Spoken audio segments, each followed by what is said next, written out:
All right, I'm going to explain why these kids that fight today get on my nerves. Let's talk. Push the weight in our flex. Flex, the livest one in the six. With the runner boy, you nigga, no question. You will run a motherfucker high stepping. Hey, you never had a big enough weapon. Motherfucker never learned your lesson. I'm an 88 pack nigga, boof. I'm an 88 pack nigga, boof. I mean, day walker, drink blood, fangs out, full moon, motherfucker, change like a hoe, nigga. I'm just a nigga from the hood trying to stack a little cheddar for the money. Drew Titan, Bronx on deck. Shout out to the mighty LDBC. I saw this. Someone sent me this tweet. I'm not on Twitter, thank God. It's from Shakur Stevenson. He says, why nobody told me Marvin Hagler was this cold? Great job. Solid movement. Great on the inside and turn to a dog when it's time.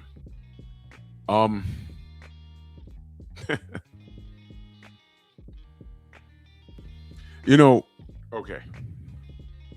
This is my problem with the youth today. Now, I know when I was a youth, I had my elders telling me, oh, this is my problem with y'all. And I used to say, blah, blah, blah, blah, blah. But when you get a little older, those people that were trying to tell you something, it wasn't because they were hating on you. The term hating wasn't around when I was a youth.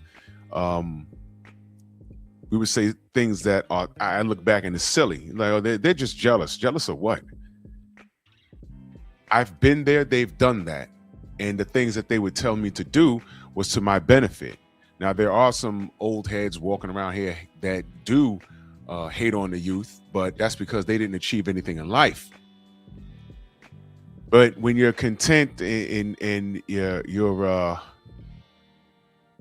proud of what you've accomplished in life, and you actually see, to be an OG is a term of endearment. You want to see the youth do better than you. You also want to see them not make the same mistakes that you made. You want to see them be successful, because a win for them is a win for you, because in essence, they look towards you and for guidance. They look towards you for guidance. And if you can guide them through that path and they could do better than you, then that's an accomplishment. As an elder, we used to call it, y'all call it OG. So let's call it OG. As an OG, you look and you say, I'm proud because they followed in my path and they actually done better than me. It's not only a win for that young man, but it's a win for the community. I already made the mistakes. So I'm making sure this young king or this young queen doesn't make those mistakes. And one of the things the young kings and queens have to do is they have to become students of the game. You see, the reason why they mouth off so much is because they have no respect for the game. And I wish there was some way, shape, or form where, I mean, I don't know how they would do this.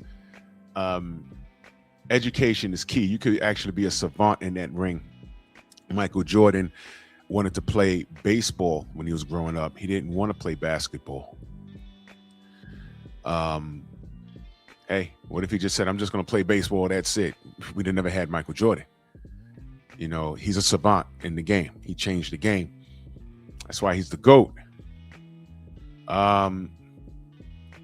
Shakur Stevenson is a savant in that ring, I believe so. There's still some things that I need answered. And if all goes well in his career, hopefully the questions that I need to be answered, that I want to be answered, if he's that good, he won't be in a position where he have to answer those questions. I don't know what happens if he gets punched on his jaw flush. As good of a boxer as he is, can he go through his career without getting touched clean just once? I don't know. But what happens when he does get clipped? He's a marvelous boxer, but all boxers got to show the dog sometimes. Floyd Mayweather Jr., love him or hate him, he was a dog. Pernell Sweet P. Whitaker, master boxers, but there was a dog, because there was times that they were put in a blender and they had to bring that dog out. Sugar Ray Leonard, don't believe that pretty face and those perfect teeth. When you went upside his head and you ain't get him out of there, he turned into a dog.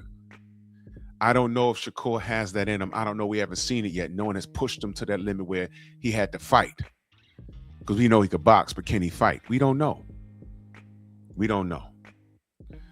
But this annoyed me, this tweet. How do you not know Marvin Hagler?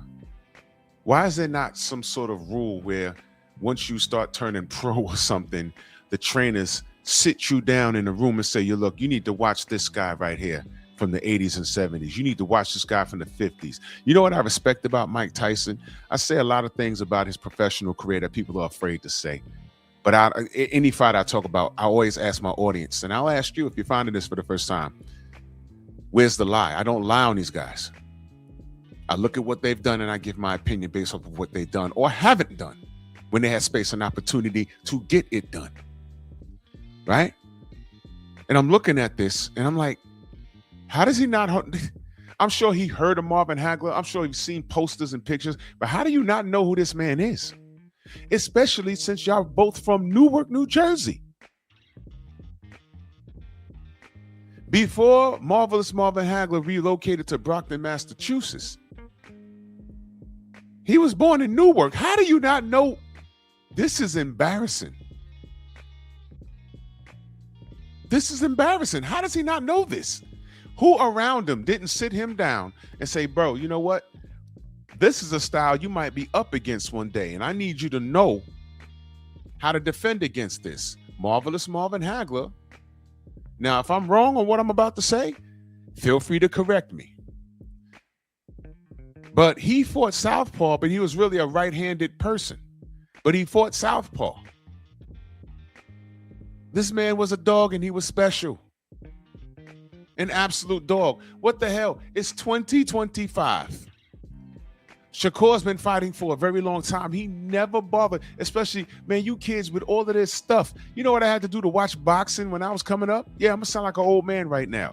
I come up from the time where Top Rank and Don King Promotions was going head to head. One person was on CBS and one person was on ABC out in New York. That was Channel 2 and Channel 7. I might have the CBS part wrong. It might have been NBC, which was Channel 4 out here. But I remember me and my dad every Saturday watching boxing.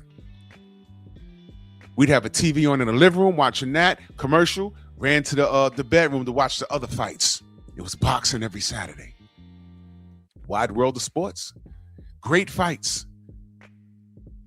I'm not going to tell you some of the classic gentlemen that was on there. Look it up. Today, y'all can find these things with a click of a button if you care. That's why some of these guys get in here and be like, yo, I'm the greatest. Or this one guy that I've been looking at, I've only been following boxing 5 years, but I've taken a liking to this guy, whether it be about his hair or he's from my, or his gear, his tattoos, his, anything, or he's from my same block or my cousin's block, or we used to go to school together. But you only been watching this person for 5 years and he's the greatest thing since sliced bread. And you're saying, oh, he's doing things. He's the best in the world and he's the best to ever do it. And no one ever done anything that he's done. It's like, man, come on. You see, this is how they get y'all. The business of boxing has capitalized off of you grown men waving pom-poms and you don't know anything about boxing. I deal with it every day. I deal with it every day. Casuals get on panels and try and argue with you. They're admitted casuals, but when you're trying to explain to them, no, it's not that, it's this. They will argue with you because they're infatuated with one fighter. For example, Bob Arum, and see those casuals, they give leeway to people like Vasily Lomachenko for Bob Arum to say that I've never seen anything like this since Sugar Ray Leonard and Muhammad Ali. Hands down, this guy is the goods. I said, okay, he doesn't move like an average European fighter. He moves with some soul, but why are you saying that? Because who did he compare that European fighter to, that white European fighter to? Sugar Ray Leonard and Muhammad Ali. It was after his first pro fight. And what happened his second pro fight? What happened? He lost. Did he get it back in blood? Absolutely not. Nobody wanted to see the Salido fight but me and a handful of other Mexicans. It was like, wait a minute, Ali didn't lose his second pro fight. This is the guy. And Vasily was nice with it, but you lost your second pro fight and you ain't running back. So we found out his kryptonite right away. And I'm still not saying Vasily Lomachenko's trash. I'm saying that why does he get to just ease past that? He's going to ease past that Orlando Salido smoke. And he moved on. And then they tried to tell us that it didn't happen. Let me show y'all what I'm talking about. See that? 14 wins, 0 losses, 10 knockouts. I said, I know. I was watching when he lost to Salido. I went to Box Rec. I said, oh, man, it's right there. It's not a no contest. It's nothing. He just lost that fight, never ran it back. And on ESPN, he's sitting down in the front row. Boom, this is what they do to us. They did this twice. Okay? Okay? This is what they try to do with history. And you black athletes, you young black fighters, you need to pay homage to the people that set the path for you and stop disrespecting them. Because it's ridiculous. And you guys should know better. But you don't. I don't know who's raising you. And I don't know how much you care about the game. You care about what you do. But everything you've done has been done already. And if you talk to some of the OGs, if they're still around, because Marvin Hagler is not around anymore, God rest his soul. But if you talk to some of the OGs, they'll tell you what to do and what not to do business-wise. You can learn a thing or two from these people. The fact that Shakur Stevenson didn't know anything about Marvin Hagler, it's a damn crime. He's a young man, but he's not that young. He never said, you see, I say a lot of things about Mike Tyson. Let me go back there for a minute. I say a lot of things about Mike Tyson that are truthful. And people get mad at me, but I don't lie on the guy. But you know what Mike Tyson was? He was a student of the game. I understand that Costamato had an extensive library. And these were reels, not VHS tapes. He had reels up there in the Catskills, and Mike would watch fights for hours. He was a student of the game. You can actually sit down with Mike Tyson and talk boxing. You can't do that with these kids. You know what you're going to talk about with these kids? You might be able to talk about the X's and O's in the ring, but past that, you'll find yourself talking about jewelry, cars, tattoos, grease in the hair, and all kinds of ridiculous stuff. At least I can say Mike Tyson was a student of the game. Guys in the 90s and the 80s, they were students. Some kids from the 2000s maybe, but once you got in the 2010s, these kids, they're coming out the Olympics looking for shoe deals. Yo, is Nike looking at me? Well, what's going on? Same thing with the NBA. Same thing with the NFL. They don't care about what happened to who put the pavement down for them to walk on. Now, you might be wondering why I got Canelo Alvarez over here. I'm going to show you why this is embarrassing. Pay attention.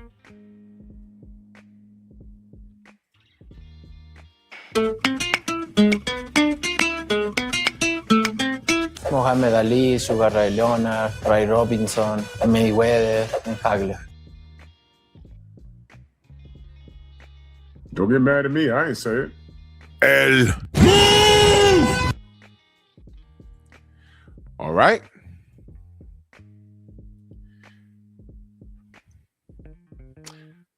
That's Canelo Alvarez, Hall of Fame fighter. I have some gripes with him too, but he's going to the Hall of Fame. He did some good things. He did some things that I don't co-sign, the clenbuterol, and he ducked Benavidez. But he's still going to the Hall of Fame. He's still going to be written down as one of the all-time greats. He's one of the highest grossing boxers today. Him. And through all of that, this Mexican man, his 5 favorite fighters, one of them are the ones that he fought and lost to. But Hagler's on his list. Ray Robinson, Muhammad Ali, Sugar Ray Leonard, Floyd Mayweather, Marvin Hagler. Those are his top 5 all time. Shakur doesn't even know who Marvin Hagler was. He's saying, why nobody told me Marvin was this cold? What do you mean? No, you know what? Let me question the people that are around him. Y'all didn't sit this kid down and say, man, you got to watch Sweet Pea Whitaker. You got to watch Marvelous Marvin Hagler. You know what the 4 kings were? You know who that for? It was actually 5. Wilfredo Benitez, but I ain't going to go there. Do you know why we call them the 4 kings? Because they all fought each other. This thing of the 4 kings in this era, there is no 4 kings. There's one king. His name was Devin the Dream Haney. You know why? Because he was willing to fight Shakur and Tank and Tio and Ryan and get robbed. But Allah's a perfect planner. And he got found out Ryan was never a king. But Hearns, Ray Leonard, Duran, Hagler, at some point they all fought each other. That's why they were the kings. These kids are posturing for money. Devin Haney leaving 135 on the way out. Him and Bill had brunch. Remember he had brunch with Bob Arum? Trying to get that one more fight, trying to re-sign and get that one more fight for Shakur, draining himself for 135. As per Shakur, that's what he said. He's going to be drained. Remember that? Remember he sent the bottle service over there, signed the contract. I said, what's going on here? So when they actively pursued the fight, what did this kid say? I know my worth.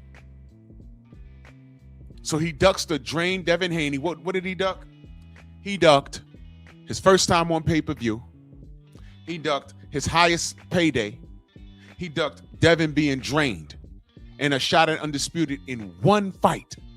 And I'm not going to front. That's a fight. I didn't like that fight for Devin. But that's a fight that Shakur possibly could have won.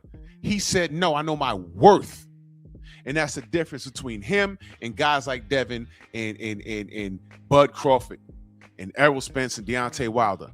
The money's going to come. I'm pursuing greatness and the money's going to come. Now, how is it that this guy could say no to a drained Devin Haney? But Devin Haney drained, flew his behind over to Australia 2 times, wants to win Undisputed and wants to defend it. I never heard Devin complain about money. But I did hear a lot of people assume that he wasn't making any, which was a lie. The accolades came later. He earned it. So what are we talking about here? You know your worth, Shakur? That was a poor move. And then you get in there and fight with Edwin De Los Santos. Was it for no belts? In a stinker of a fight? Now, I didn't say it was trash. I said it was Edwin's responsibilities to stop you from moving around the ring. He couldn't do it. But everybody else ripped you for it. Was it worth it? Was it worth it? And now I got to hear this young man talk about, why y'all ain't tell me Marvin Hagler was this cold? Great jab, solid movement. Wait, you didn't know that? And he's from your city? You didn't know that? How do you not know? How does Marvin Hagler not have a statue in Newark? That's something maybe I'm missing something. Maybe there is. I don't know. But come on, man. How does Shakur not know that? And people who've been around Shakur, y'all never sat him down and told him, the legend, yo, you know what city, you know who was born here? One of the GOATs. But you know who understands greatness? Canelo Alvarez. Canelo Alvarez is a bit of a student of the game from the old school and the new. He knew how to avoid fights while maintaining a goddamn legacy with his fans, enabling him and pleasing those people because they line his pockets. He pimped that. Got that from Floyd, didn't he? Got that from Floyd. No boxing, no life, right? Hard work, dedication, right? Can I say the same for Shakur? Shakur is always in shape. Wait a minute. I know that man missed weight. He missed weight, didn't he? Think about it.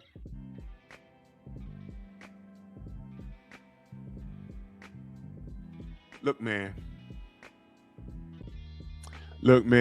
This is disgusting. It's a bit deflating. And he's not the only one. A lot of these kids, they get in this ring and they're doing stuff and, you know, they don't pay homage to the people that paved the way for them. And they're doing things in there and they're like, I'm the first to do this. I'm the first to do that. And it's like, no, you haven't, man. You're not. You're not the first one to do anything. This is a bit disrespectful, but at the same time, I got to pardon some of these kids' ignorance. This is just ignorant. What do you mean? You actually said this out loud? What I tell you about these kids saying the quiet part out loud? He wasn't supposed to say this out loud. And again, the OGs around him, y'all never sat him down and give him an education. There should be some days you come to the gym and just, pull up YouTube and say, man, sit down and watch this. I want you to watch this. I'm going to tell you why this guy's important. I'm going to tell you why this fight's important. I'm going to tell you this moment in history is important. Because guys like Canelo understand that. That's why his 5 top fighters of all time, all black, not one Mexican. That's why they were calling him Cal Negro for a while. Ain't that funny? Cal Negro. He ain't say Chavez. No Mexican fight. Top 5 all time were all black. All right. But Shakur doesn't even know who one of the most famous black fighters in the world is, and they so happen to be from his city. I ain't gonna drag this on, man. This is disgusting. Good luck to Shakur versus Teofimo. I'm rooting for you, but young man, if you drop this ball, I'm not attached to this fight, but I'll have some stuff to say, which will be what I saw, whatever happens. But this right here is further proof why these kids aggravate me to no end. But y'all let me know what y'all think. Bronx on deck. Move!